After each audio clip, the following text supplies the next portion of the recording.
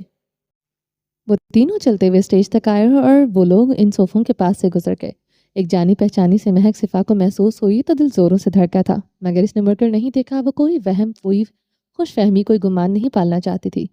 شادی مبارک ہو زریاب ماموں، ایک جانی پہچانی سی آواز اب اس کی سماعتوں سے ٹکرائی تھی۔ صفا نے حلق سے کچھ نیچے اتارا اور گردن موڑ کر دیکھا۔ اسٹیج پر 3 لوگ کھڑے تھے، 2 بچے اور ایک مرد ان تینوں کی جانب پشت تھی۔ وہ لوگ زریاب سے مل رہے تھے۔ صفا نے ساتھ بیٹھی ختیجہ کو دیکھا، وہ اور سمینہ خالی باتوں میں مصروف تھی۔ پھر اس نے پھر سے پلٹ کر دیکھا۔ وہ کئی بار ایسی ہیلوسینیشنز کا شکار ہو چکی تھی، اس لیے اس نے سر چھٹک دیا۔ اٹھ کر وہاں سے چلی آئی۔ وہ اپنا ڈریس سنبھالتی ہوئی وہاں سے نکلی تو ابراہیم نے مڑ کر دیکھا، زریاب مرجان سے کوئی بات کر رہا تھا۔ وہ مہم سا مسکرایا۔ آپ نے میری پریٹی لیڈی کو دیکھا ہے؟ مرجان نے زریاب اور سعدیہ سے پوچھا۔ سعدیہ نے سامنے دیکھا تو وہاں بس ختیجہ بیگم تھی۔ ابھی تو وہاں تھی؟ سعدیہ نے اچھمبے سے دیکھا۔ کہاں؟ مرجان نے مڑ کر دیکھا۔ ارے مل لینا اپنی پریٹی لیڈی سے، پہلے مجھ سے تو مل لو۔ زریاب نے مرجان کو اپنے پاس بٹھا لیا، جبکہ سعدیہ نے یاقوت کو۔ وہ دونوں اب سعدیہ اور زریاب سے باتیں کر رہے تھے۔ ابراہیم کچھ دیر وہاں کھڑا رہا، پھر وہاں سے نیچے اتر آیا۔ ختیجہ کی نگاہ پر گئی تو وہ اٹھ کھڑی ہوئی۔ وہ اس سے ملا، سلام دعا کیا۔ تم نے اچھا نہیں کیا ابراہیم، وہ خفا سی بولی۔ میں نے کیا کیا؟ وہ آنا چاہتی تھی تو کیا روک دیتا؟ اگر روک دیتا تو پھر آپ نے کہنا تھا کہ ظالم شوہر ہماری بیٹی کو ہم سے ملنے نہیں دیتا، وہ کمال معصومیت سے کہتا ان کو حیران کر گیا تھا۔ تم اچھی طرح جانتے ہو کہ میں کس بارے میں بات کر رہی ہوں، مگر آپ نہیں جانتی کہ میں اس کو کیا سمجھانے کی کوشش کر رہا ہوں۔ تم نے اس کو ہرٹ کیا ہے، اس کو بد کردار ہرگز نہیں۔ ابراہیم کی آنکھوں میں حیرت اتری، اس کے ماتھے پر بل پڑ گئے۔ ایسا کوئی سوچ بھی کیسے سکتا ہے؟ وہ سوچ رہی ہے اور یہی بات اس کو ہلکان کیے ہوئے ہے۔ عجیب پاگل لڑکی ہے، جو سمجھانا چاہ رہا ہوں وہ نہیں سمجھ سکتی، مگر فضول سوچیں جتنی مرضی ڈال لے گی دماغ میں۔ وہ سر پیٹ کر رہ گیا۔ کہاں ہے وہ؟ پتہ نہیں، یہیں کہیں ہوگی۔ انہوں نے ادھر ادھر دیکھا۔ ابراہیم نے ایک ٹھنڈی سانس خارج کی اور اس کو وہاں سے چلا گیا۔ کیا اس لڑکی کو دیکھا آپ نے؟ اس نے ایک ویٹر سے پوچھا۔ تھوڑی دیر پہلے ٹیرس کی طرف جا رہی تھی، وہ کہتا چلا گیا۔ ٹیرس؟ ابراہیم نے آئیبرو سکیڑے اور پھر لفٹ کے بجائے سیڑھیاں چڑھ گیا۔ وہ یوں ہی ریلنگ پر دونوں ہاتھ جمائے کھڑی تھی۔ ٹیرس پہ روشنیوں میں نہا چکا تھا، نیچے نظر آتے لان میں بھی لائٹنگ کی گئی تھی۔ وہ جگہ بہت خوبصورت لگ رہی تھی، اب ٹھنڈی ہوا بھی چل رہی تھی، اس لیے اس کے اندر کی گھٹن بھی کافی حد تک ختم ہوتی جا رہی تھی۔ دل میں ایک بار بھی پھر سے ٹیس اٹھی تھی، ابراہیم آخر ایسا کیسے کر سکتا تھا؟ وہ اس کے کردار کو مشکوک کیسے کر سکتا تھا؟ کیا وہ اس کو جانتا نہیں تھا؟ آخر کیوں کیا اس نے یہ سب؟ آنکھیں نم تھیں اور چہرہ بجھ چکا تھا۔ ٹھنڈی ہوا کے جھونکے اس کے دوپٹے کو اس کے سر سے اتار چکے تھے۔ اب دوپٹہ ایک کندھے پر گرا ہوا تھا اور سنہری بالوں میں لگے وہ بیٹس چمک رہے تھے۔ اس نے ایک گہری سانس لی۔ دل زخمی تھا، روح پر بھی زخم تھے، اور وہ زخم اس کے پسندیدہ شخص کے دیے ہوئے تھے۔ بھلا اتنی جلدی کیسے بھر سکتے تھے؟ اب ان زخموں پر مرہم بھی بس وہی شخص رکھ سکتا تھا جس نے وہ زخم دیے تھے۔ اس کے علاوہ وہ کوئی دوا، کوئی علاج کام نہیں آ سکتا تھا۔ آخری زینے پر قدم رکھا تو وہ سامنے اسی کھڑی نظر آ گئی تھی۔ روشنیوں میں وہ کسی الگ ہی دنیا کی مخلوق لگ رہی تھی۔ وہ کسی پرستان کی شہزادی معلوم ہوتی تھی جو اپنے شہزادے کی منتظر تھی۔ وہ ایک پل کے لیے رکا، ایک ٹھنڈی سانس خارج کی اور چلتا ہوا اس کے پاس آیا۔ صفا اس سے انجان رہی، پیاری لگ رہی ہو۔